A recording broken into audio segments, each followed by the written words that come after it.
there, this is Conversations for Men That Women Need to Hear. This show is brought to you by ChewOnThis Media LLC and Visualize Unlimited LLC. Today we're talking about C is for Criticism is the title of the show. And I'm here with Zelis Daniel. I'm Angeline Longshore. And you know, Zelis, this is our 16th show. Like, it just blew me away. I'm like, we've been doing this for a while now. And we were talking a little bit about like putting it out there, that feeling of like, okay, are people watching? What are people thinking, you know? And sometimes there's this little fear of like criticism. We're talking about criticism today. There's this little like, are people going to criticize what we have to say? And maybe. So I just want to put out like a little disclaimer, and maybe you do too, Zelis, that, you know, we are experts in our opinion. That's what, you know, and there's a little research that goes behind it because I have researched as a television producer in relationships and in different things related to health and wellness. And so there's some there, but then I also want to check in with you, Zelis. How are you feeling about criticism, putting this stuff out there before we get into our full topic about relationships and criticism? Yeah, well, I think that it's, you know, we're having a conversation, and I'm one that feels like conversations need to evolve and opinions are going to change and grow. So I think a lot of the things that we're talking about are just, you know, something that I'm feeling and experiencing in that moment, and they're totally going to change. You know, I feel like we both like learn something from each other often in these conversations, and that's why we're having them. So, you know, I think that if somebody hears something that they're put off, we're in this really interesting time right now that everybody is so critical of what's being said and shared on social media. You know, I see it in my Facebook stream of, you know, I like reposted something that was just talking about the effectiveness of masks and the different type of masks and massive valves. And, you know, it was a repost from somebody that was OSHA certified, you know, just talking about like, they're not as effective as you'd like to think they are. And I had a lot of people being like, you have to wear a mask, you have to wear masks, and like masks save lives. And I totally, you know, I just kind of like let it play out, but I could see that some people were really like, you know, frustrated and unnerved and thought that my point of posting it was to be like, masks are not effective. And it was like, I think we all understand there's an effectiveness to having masks. I think that people might have a false sense of security about them, or if somebody has a mask with a valve, it's almost the equivalent of standing next to somebody who doesn't have a mask on, you know, because that valve just is dumping the your exhale out. So, but I've noticed that some people were, you know, offended and maybe think that my opinion was like, don't wear masks, they're useless. And it's like, I'm just trying to like, I'm one that I look for the little bits of knowledge, and I look for similarities in things. And I feel like we're in this culture right now where people are really heightened to like call you out for your insensitivity, anything that you say that's biased or unjust. And, you know, I think that just kind of has a real negative vibe to it. So for the, you know, people that are watching, I just, let's know that this is a conversation. It's an evolution, and we're all learning. And you know, I think that I really enjoy your perspective, because I think that, you know, you've got a real clear idea of what's working, and your life is working. My relationship did not work out, and so much of what I've learned in the last year, if I had known beforehand, I think I could have changed things to have saved the relationship. Though I think I'm better off. I'm happy with where I'm at right now. So. But yeah. I feel like, you know, we're talking about this as an evolving conversation, because this conversation is for you, the viewer. You know, we don't need to be here to be right. You know, it's not about being definitive. I'm right. I have this knowledge and I'm spewing and needing to like look like an expert. I don't have that need. For me, it's opening up this discussion. For me, it's, you know, coming into your situation, which is very similar to a lot of men's situations, and saying, let's talk about this. Let's talk about what's going on. And let's unpack all these little bits to really look and examine to see where it's coming from, because when we understand things, then we can shift easier. And then to say, what could we do if we're looking at this, analyzing it, to say, instead of just reacting, where can we go from here that might help our families? And so really, we are in discussion mode here with you. And if you join us, we can hear more of how you feel. If you want to make a comment, let us know what you want to talk about, how you feel about what we're talking about. And we know we're going to get some criticism. And at the same time, that's not a bad thing. It's really Yeah. just your feelings about what's going on for you. And we can unpack those too. So we don't need you to be on our side. We don't need you to be like, oh, yeah, you're right, and only have that audience of, oh, you're right, because then it's not a discussion. So we want to have a discussion here. We want to open it up, and we want to hear the things that maybe we're not thinking. Maybe we don't know what's actually going on with everyone, which we don't. And to say, there's a cross section of people that maybe this applies to, and we can look at those nuances of the differences. And then there's some people who this just is not somewhere you want to be, and that's okay too. So if you're just really ruffled by what we have to say and think that this is just not for you, that's fine too. So we welcome you It, it, not to be here. it might be a little bit more for you if you feel like you're frustrated with some of the topics or the perspective we have, because that means you're getting something outside of your box, something outside of your mindset. And it's kind of like with what's the difference between criticism and constructive criticism? It's really a matter of how the person receiving it decides to take it. It's like if you have an open mind and you're like, oh, okay, if you're criticizing something that I do or say, and this is a really big one in relationships, mine in particular, if you are quick to just be defensive, then you're not getting any of the knowledge or the wisdom out of that situation. And whether you really agree with the person or not, it's going to be in your best interests to absorb their perspective and try to see a little bit outside of your own perspective. I mean, we all have 20/20 vision from our own world forward, but we oftentimes miss stuff. That's just human nature. And when you do a lot of things, which you have to do when you're in a relationship and a family and you have kids and a life and a business, you need to have outside perspective to be clear about what's direction you're really going. So I think it would help me to get into the frame of mind of criticism, because that's not what happens in my household. So if you could help me to lay out a scenario of something maybe that happened recently, so that I can get into that mode of feeling it and empathizing in each person's perspective. yeah.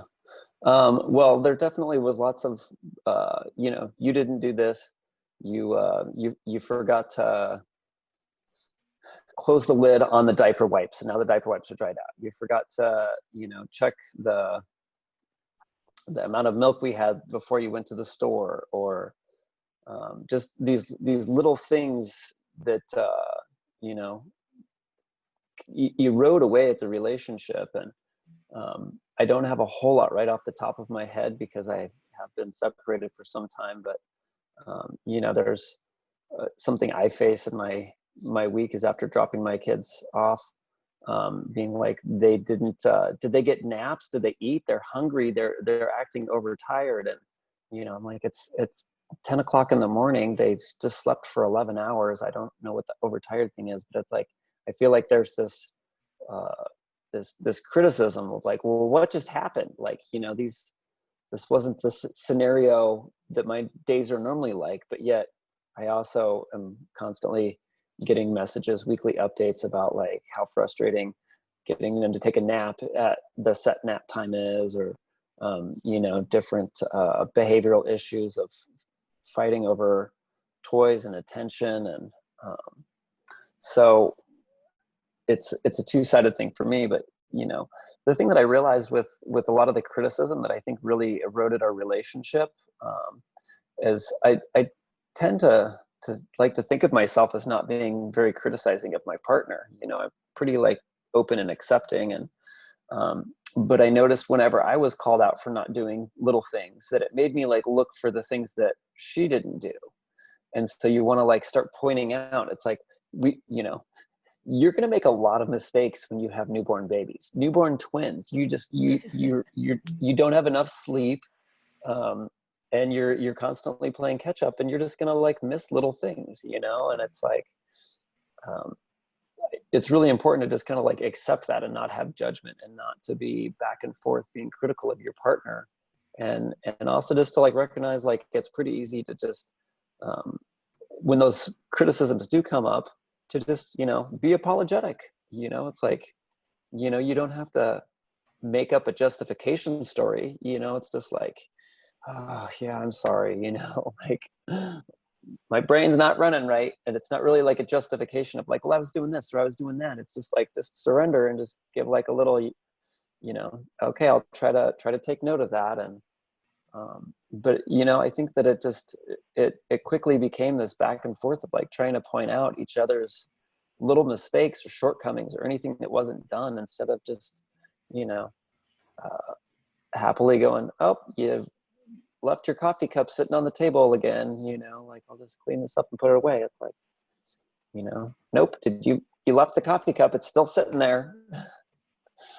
So yeah, don't let the criticism game, build up, because it's it just erodes your happiness, and it becomes a tit for tat back and forth. And it's like, you need to be, if you do the same thing with praise and appreciation, then your relationship is going to flourish. If it's like, if you can constantly give reassurances and be like, oh, you did all the laundry, honey, thank you so much, like, these little things can make the relationship a lot better than, and that's, as well, the things that you just take for granted and start to expect your partner to do. If you don't constantly give appreciation for all the little things that your partner does for the team, then, your team morale goes down.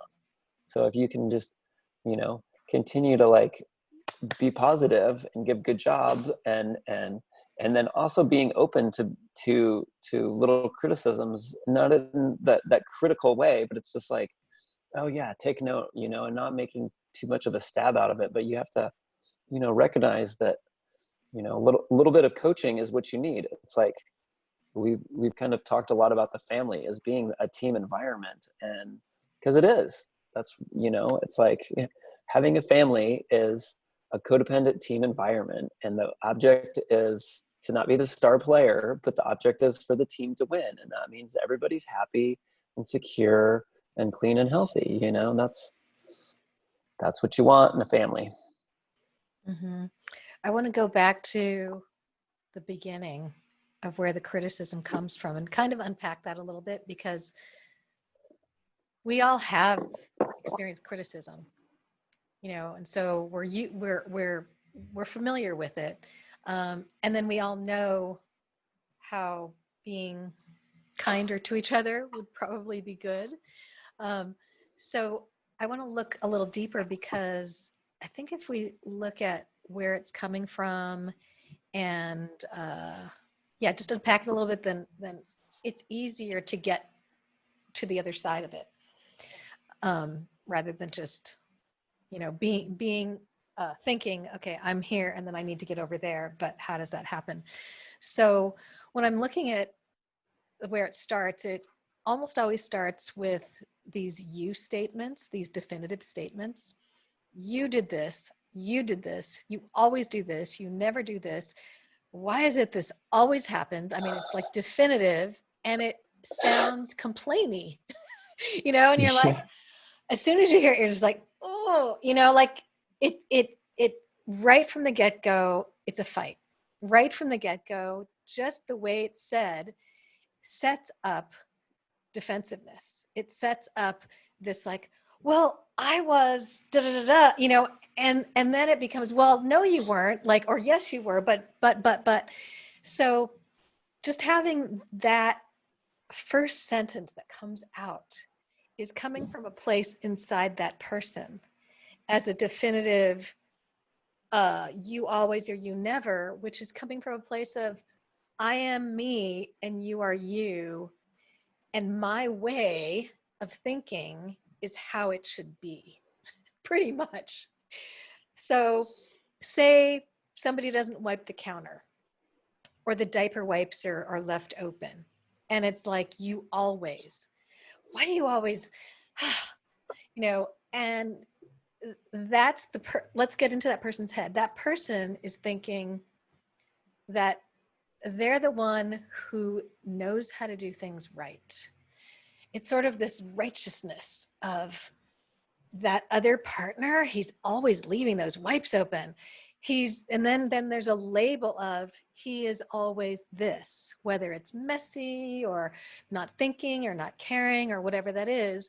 So getting into the mind of, say, the woman who's saying this, I think it's interesting to look at why she needs to be right, why she needs to feel like, I know really what's right for this family, and he's always messing it up. And part of that is because we are back to the tribe. We are supposed to be supported by many people. So you can't look at your partner, whether it's man or woman, as you're supposed to get all this done and you didn't. Why not? Well, it's because the tribe is supposed to be there. The tribe of dozens of people who are supposed to help us get these things done.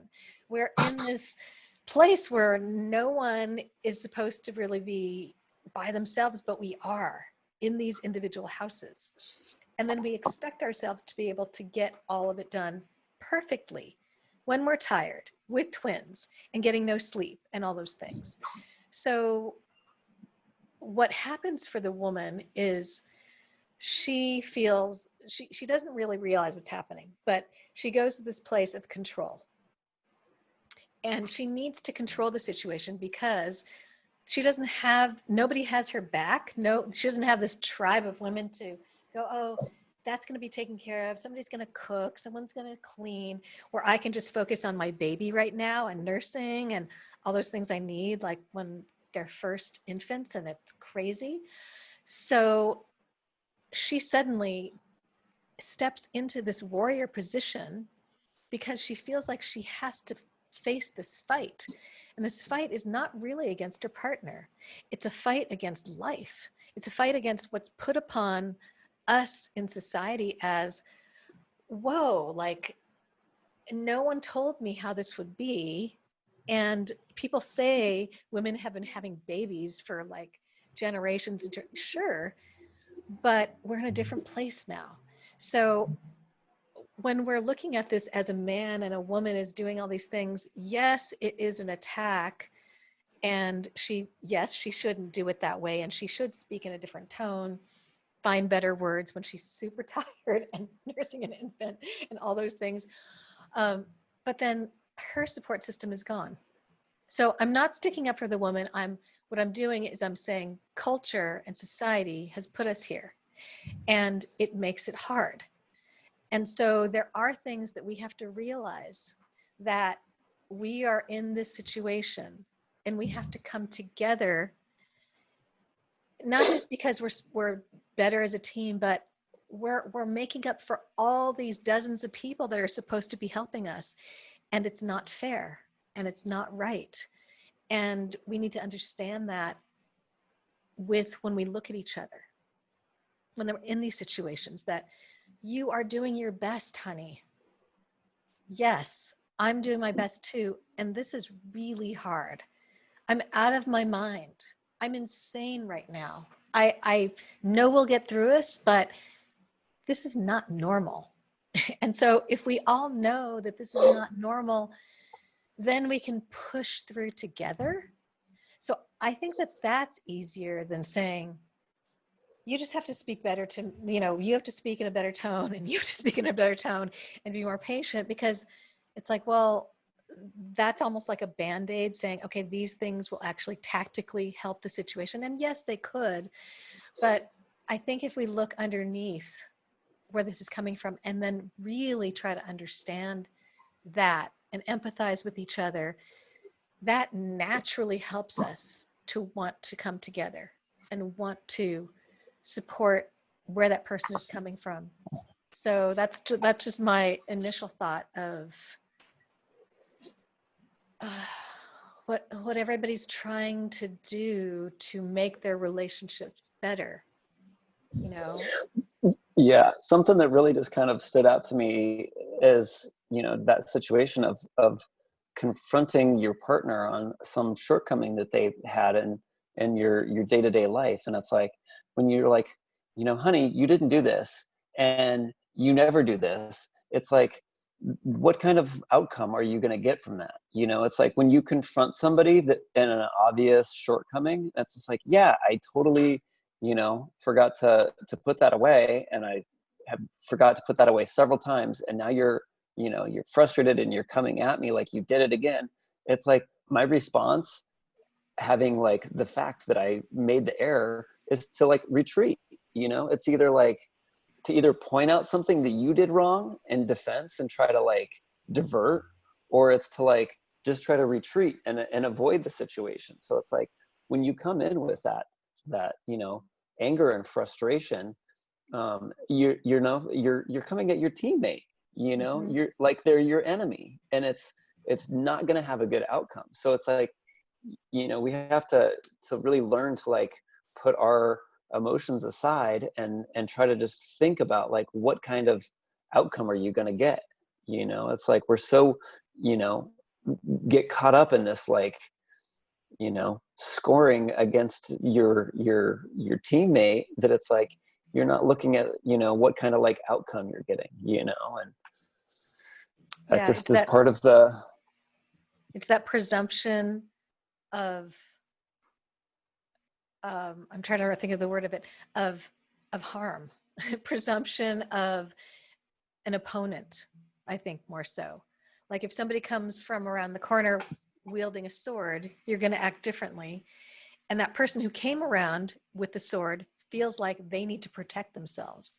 They don't have that agreement with the person who they could be partners with and could be in a team with. Um, so they automatically feel ill-equipped for some reason. So they come around the corner with a sword, and then that person grabs their sword, and then they start. It becomes this escalation, um, and to give the person the tools who has the sword or grabs the sword in the first place, I think is the conversation, and the conversation of that we're in this world that's crazy. It's almost like setting the expectation of not having the expectation that you're supposed to do everything and that I'm supposed to do everything. And so when we lay out that landscape, it's a whole different story. Then that person can already see that you are doing your best. It's not like you have to defend your place, because if that conversation has been had, then there's this understanding between the two. And it's a different conversation than, okay, let's figure out how each teammate is going to tackle this problem and how we're going to talk to each other. It's more of, this is really like beyond us. This is really a situation that is this culture, and we happen to be in it. So let's look at that.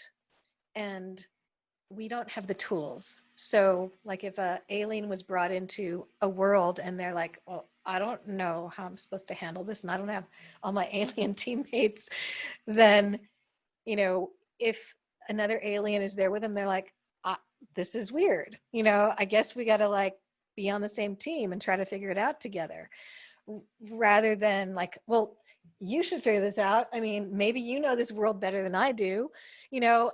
And so if we understand that we're coming into this land that is foreign, and it's not where we're supposed to be, actually, it's just a phase that's happening right now, and we will figure it out, but we're in this phase, then we already, as aliens, will be like, okay, I'm going to try to do this right now. And that other alien will say, oh, good job, because I know you have no tools. I know you don't know this landscape. So great. Whatever you did, I am very admirable and admiring and proud because you did the best you could where I can't even expect you to like know. And I think that's the thing, is that the expectation setting, and to say that we don't know and we shouldn't know, and we're here and we're all Mm-hmm. confused. So this is an important way to approach a conversation with your partner in a way that I don't think other people are doing. I don't know if anybody's doing that, because I don't think they see that we are aliens in this relationship world now where culture has put us. And then we don't have to try so hard in communicating. I think that's what another thing is, that we try so hard, and we all have good intentions to really make our relationships better. But the trying hard comes from the place of thinking that we're supposed to already know, and we're supposed to already have the tools. And then of course we're going to criticize. It's like, well, don't you know? Well, you should know, I should know. And then the guilt if we don't know, or I'm right because my way is going to work, because I have the sense of control that I think I can make this work. So like softening that is super easy if we're aliens together. Mm-hmm. Do you feel I, that? I totally do. And I see like so much of the situation too, is that it's like, to go and watch somebody, a craftsman do something, you're like, you can sit there and watch them do it, but it doesn't mean you're going to be able to do it like them, so it's like the same thing is going on in the family, in the home. It's like, well, I see you, teaching the kids. And so I see how it's done, but it doesn't mean I like have the experience, or like, until I'm going to have to get in there and have some experiences and learn what works and doesn't work. And, And our world you is know, I, changing so much. it's So changing so much. I feel like a lot of our conversation, this whole conversations with men has started out because of like the experience that we're seeing happen for so many families and for men. And I feel like, initially we're really kind of like looking at like, a lot of it has to do with this rising empowerment of women, and women stepping into this masculine role. And I feel like the more that we're talking through this, especially what you were just saying there, it's like, that's happening. But I think that a big part of where the real cause is because we've become so compartmentalized, and knowing that, with our quarantine and COVID, and how many more families are just really, boxed into a bubble, and people working from home and constantly with each other. It's like, there's definitely going to be some real challenged relationships out there because of this. And um, you got to like start to really like talk through and work about like, yeah, there's too much pressure on both parties in a family right now. It's like, you need to have that community around to help take the pressure off each other. It's like, you need to have more outlets for you to do your own things, and um, something in the past we've reflected upon as like, women, feeling like they're entitled to go and have more time out, and to go and get their nails done, and to do the different things that are self-care, and it goes both ways. And I think that, as important as that self-care is, also to realize that like taking responsibility off of your partner that has only been put on them in the recent, change of the way that we've become so compartmentalized in our families. It's we really have evolved to have a community around us. And the more that I talk about it and the more that I think too, it's like, if you think back to 100 years ago, to a family that, had to make it on their own. They were prairie settlers in this little house. It's like, well, what were those people like? Those people were hard. They were hard parents. They were hard on their kids. They probably had abusive, rough relationships. And it's like, because you didn't have that community to help share the load. So it's like, if it's all on me, it's like, I'm gonna ride everybody's ass and make sure that everybody's doing their job. And if you don't get your job done, you're not eating, and it's, that's not the way we want to live. We found that we can have a much happier life with the community and with our society. But, you know, as things are getting boxed in and we don't have the brothers and the sisters and the mothers and the aunts and the uncles around to help, you know, create a safe community, it's like we're selective about what people we want into our little bubble, and you become more isolated, and it's hard. So I hope that, you know, struggling families, you know, are able to really get a bigger picture of like why this is happening, and we got to just really work on changing our interactions and our ways, you know, to not erode the family. You know, I certainly recognize in my own life how I have a pattern of my partner would have an aggressive statement and I would be passive aggressive, you know, and it's like, well, not, in my mind, I'm thinking, well, I'm not being aggressive back. We're not fighting. But then like ultimately that passive aggressive statement is just not doing any good. There's no good of it. I'm just trying to squeak in my little you know, perspective or hit back without being hard, you know. So and I recognized that I'm a lot better off not being passive. Just save that passive aggressive statement. Don't do anything. Just tell it to yourself, let it go, you know, because that's just the kind of thing that erodes it, you know.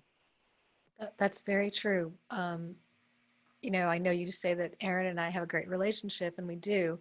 And we've had to learn to get past those things.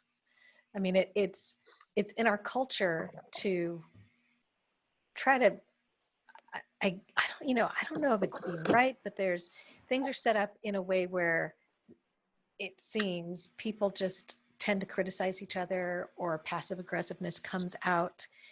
And it it took really some research for me to see what was happening, because I'm into research. And then I realized what was happening, and then I shared with Aaron an article from John Gottman, who is a relationship psychologist, a really well respected one. And we both were like, oh, you know, and so it's not natural. I think people expect relationships to naturally be good, and that it's like always a surprise when we're fighting. But in the way that things are set up now, it shouldn't be a surprise. It's almost a given that we're fighting. And that the surprise is when it actually is easy, because it's actually not set up to be easy the way that our society is right now. So I think if we can shift our minds around that too, of the ideal marriage of like happily ever after is a fallacy if we go into it with the expectations and culture that's set up for us today. We can be, you know, happy, or we can have a really harmonious relationship if we go in saying, okay, things are set up that are not great for relationships, but we're committed to do something about that.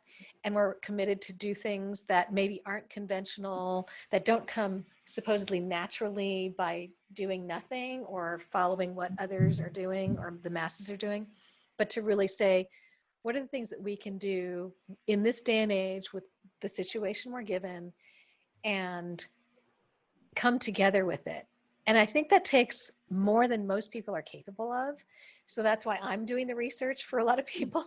I'm putting this together, you know, for people to discover. And we're talking about this here and in a book, because there's a lot of research, but there's so many different dots that you have to connect. And so I think for number one is just to shift the mindset of, it's not that it takes work to be in a happy, peaceful marriage. It takes attention. It takes paying attention and observing and being attentive, like you would if you were gardening. I know not everybody's a gardener, but if you're looking at a plant or a child, and if you just expect that person to just grow, the plant to grow, you know, you might throw a little water on it and, you know, the sun will just take care of it, but you actually have to pay attention, because things change with the weather, with the situation, with, what happens in life, and the same with a relationship. So if that person is looking a little weathered, it's like maybe that your man needs more nurturing because of a situation. Or if your wife feels like she needs more time, or if, really it's not more time, even though she says it's more time, that she really, it's not just about self-care. Maybe it's really just sitting and being present and digging into what else is there. Maybe there's a lack of like intimacy, or it could be many different things, but the actions can look one way. It's sort of like a child. Like the child might be angry and like throw things, and that could mean he either is hungry or tired or angry at things that seem to be a pattern of stuff happening with his friends, and then dad just said something which seems to confirm that same pattern, that maybe he's believing in this label about himself, so he lashes out in anger. So the behavior can look one way, but what the motivation of why that behavior is happening can be something else. So we have to really put attention into our relationships in a way that is observing, and do things like that I guess you could call that work. But to me, that's just loving in a different way. So the way that I think a lot of people approach relationships today is, I'm attracted to you. Let's do this. I'll do this part and you do that part.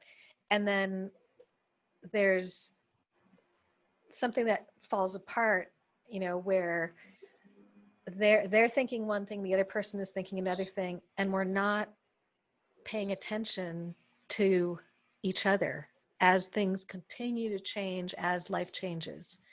And we have to continue to sense and see what's changed daily in a person, from moment to moment, which doesn't mean walking on eggshells, but just being attentive. So anyway, that's all I had to say about that tangent. Yeah. No, I think that in general with relationships, when you have kids, people talk about like, oh, you're right in the thick of it. You have a couple kids in diapers, and it's like, that's like the most challenging time for relationships.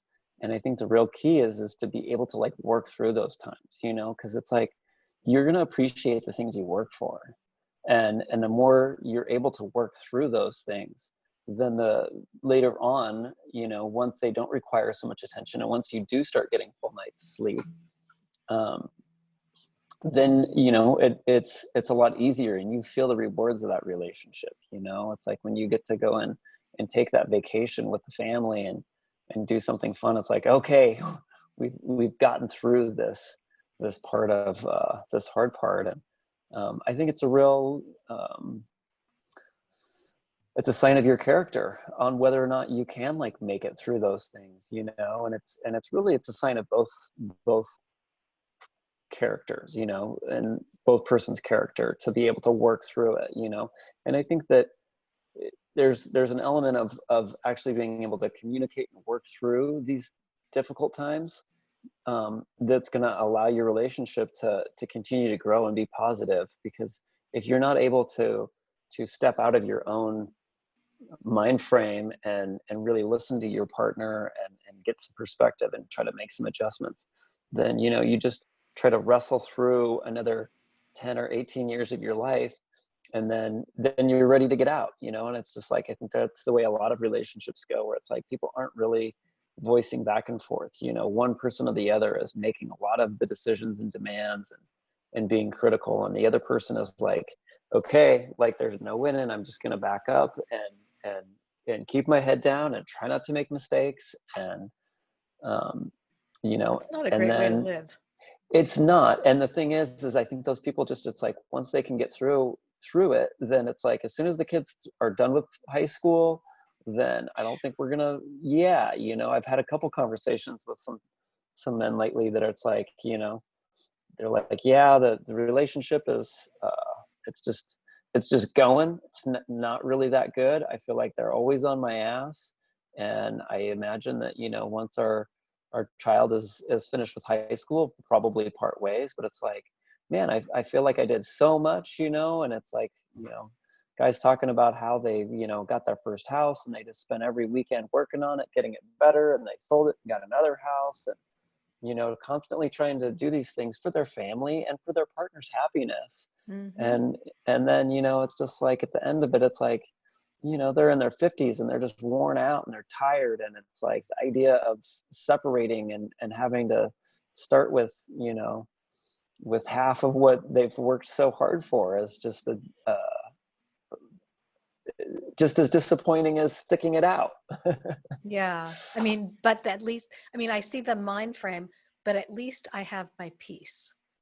Like they can have peace by themselves. And so leaving for so many people, that's why divorce is so big right now, because leaving is so much like the vision looks so much more peaceful than staying in this thing that is so hard. And we're all working hard at it. Even the women, they look like they're acting entitled and doing all these things. They actually are working really hard at it, just in a different way. And so the men are working super hard and the women are working super hard, and they're just like, let's just get through this. And they can't wait to get away from each other. And so there's another thing that I was thinking about when I was thinking about Aaron and my relationship. And before we read this John Gottman article, and it was really hard. I'm gonna cough. I need a drink. And I could see. Sorry, this is like throat spray. And I can see So if you don't got the Rona. I could see how a person who was not committed could think, oh, I just want to go. I just want to end this. It'll be so much easier without all this friction. But if you have the information about how to go about having a harmonious relationship and letting go of that passive aggressiveness, not forcing yourself to let go, but based on the ideals that you can adopt that make it easy to let go of that. And if both people do that, then the commitment factor is still really important to say, I'm willing to do this because I'm so committed to you. And because I'm so committed to you, I'm willing to drop everything that I know or I think I know about how relationships are supposed to be. Because we're told for a long time, over time, from culture and our parents and what they've done and what our friends are doing, what we're supposed to do and how we're supposed to be. And it's really hard to not do that when everybody else is doing it and telling you that. So it takes a brave person. It takes really brave and committed people to really go your own way and be fully committed to your relationship, more so than what society is telling you. So it's not a light thing. And I don't know that everyone has it in them to do until we have a sea change, until there's this massive change of culture where everyone adopts this different way.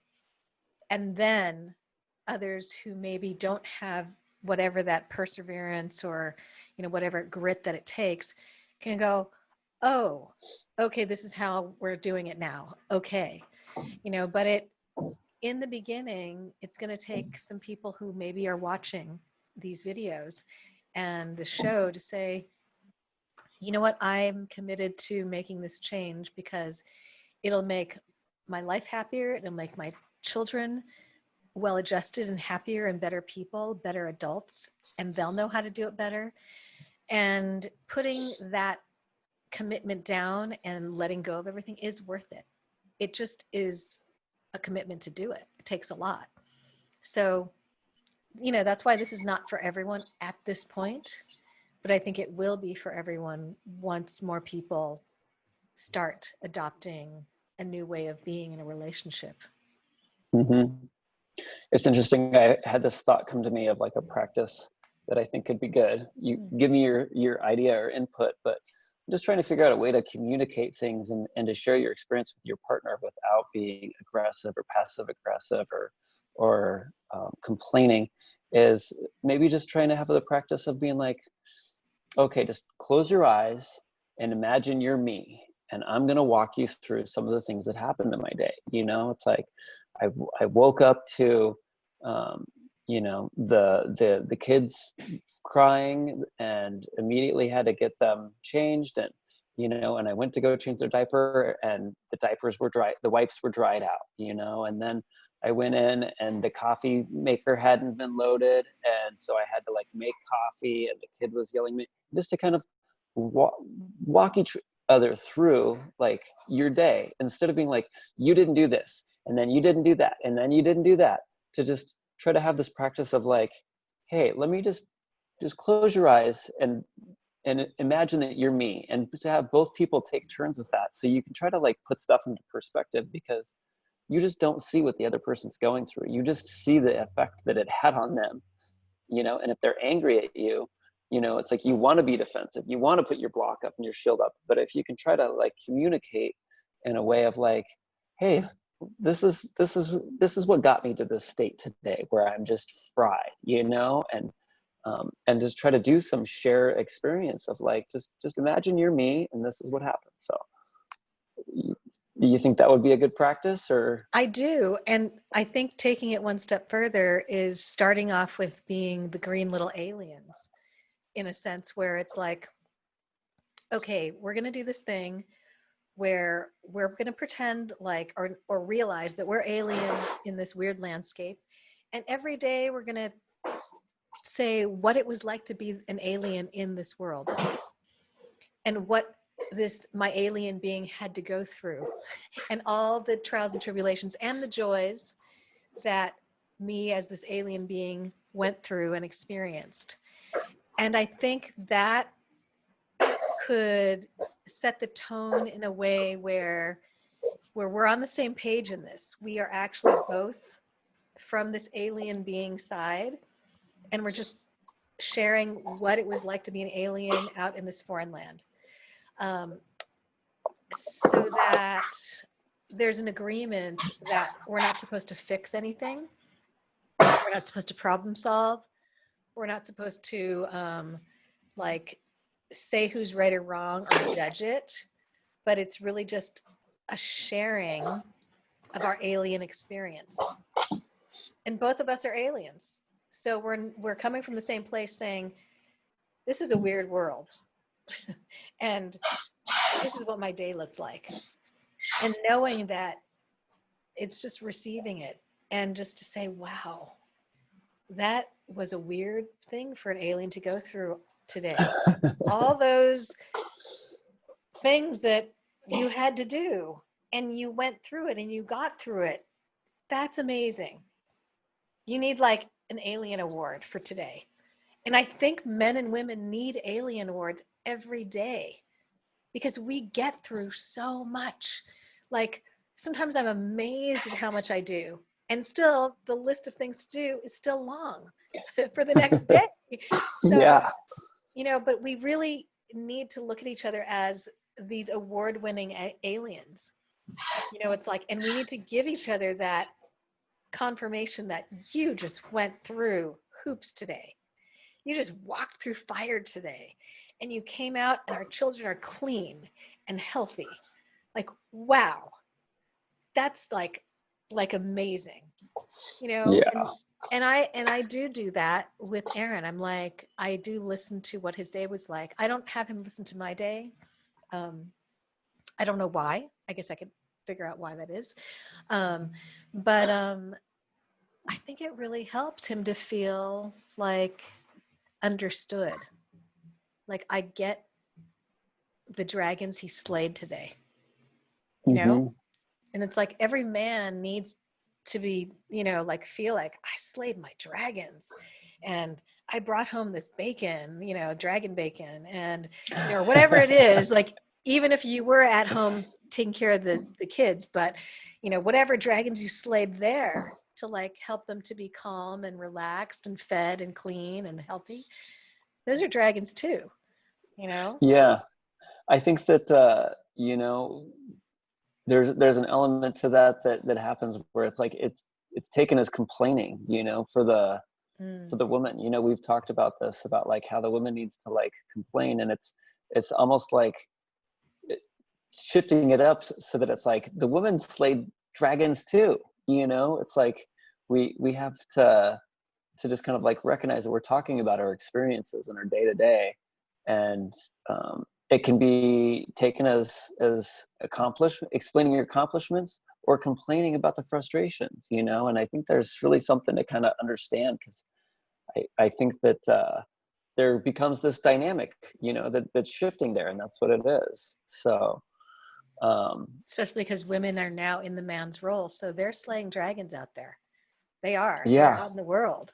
And totally. they want to come back and go, yeah, I did that. I slayed that dragon, you know, and they do need a little bit of some other things in the way they communicate, is to be understood. You know, like men need to be admired and nurtured, and women need to be understood. And usually women can help process in a way, women can help other women process in that way, um, because a woman needs to really talk out a lot through her process to be understood, which can be very taxing on a man, because he's looking for, where's the negative information that I'm supposed to hang on to get what she's talking about, to have the right answer, to make her feel understood, or you know, like, because he knows the goal is maybe to be understood. But okay, like following that, it's very hard. So it's really not a man's job to do that, but a woman puts it on a man because her partner is her end all be all according to society, this culture today. But it's a man is not built for that. So if a man can realize, like you've said in other shows, they just want to be heard, not problem solved, hold that space and try to follow along, to give her that like, I understand. I see where you've been. I see you've slain the dragons today. And, you know, whatever else it is that you want to be confirmed about, that you're a good person, that you're a good mom, that you're a good wife, that you're a good girlfriend, you know, because women care about how they are perceived by their other women tribe, about it's an instinct of survival. Because if your women tribe don't think that you're there for them, then you're not, you're going to be ousted. So there's this instinct of that. Um, and so when a woman needs that confirmation, it's an instinctive survival need, that she needs that. So that's why she needs that. So if a man can hold back and just know she needs to be understood fully in all those ways, it's not his job. It's hard to follow, but to kind of like take it in and maybe like repeat some of the things she said, like, okay, that happened and that made you feel like this. Wow, cool. You know, like, just to be understood and heard is amazing. So that's the modern day of how to do it with supporting your woman. And I think that can help a lot in these conversations and a buildup of how they see you as a partner in being supportive. So that's one little takeaway possibly. Are you still there? I think you're muted. I did get muted. Yeah, I think that's totally good input here. You know, I think this has been a really good show, just putting a lot of things into perspective. And yeah, I think that we need to be building some new tools for this new world that we're living in here, where, you know, we're not going to have as much community support as we need. We're already struggling with that, and you know, with the COVID being an impact on our society that may be around for a while, I think it's definitely changing people's the way of life for a while. So Mm-hmm. hopefully you It's an guys can find some opportunity. find some good tools and be open to learning how to communicate better, and to not take criticism as to take all criticism as constructive criticism, and not recognize that it might not be criticism, that it's actually just an opportunity for us to learn and to try to be more gentle about it. That's the perfect way to end. I think we will Yeah. go with that. Thanks for Sounds being good. here. Yeah, we love that you are here with us. If you are, please let us know. Share this with anyone that you think might benefit from it. And we will be here next week. This is Conversations for Men that women need to hear. See you next week. Take care. Thank you.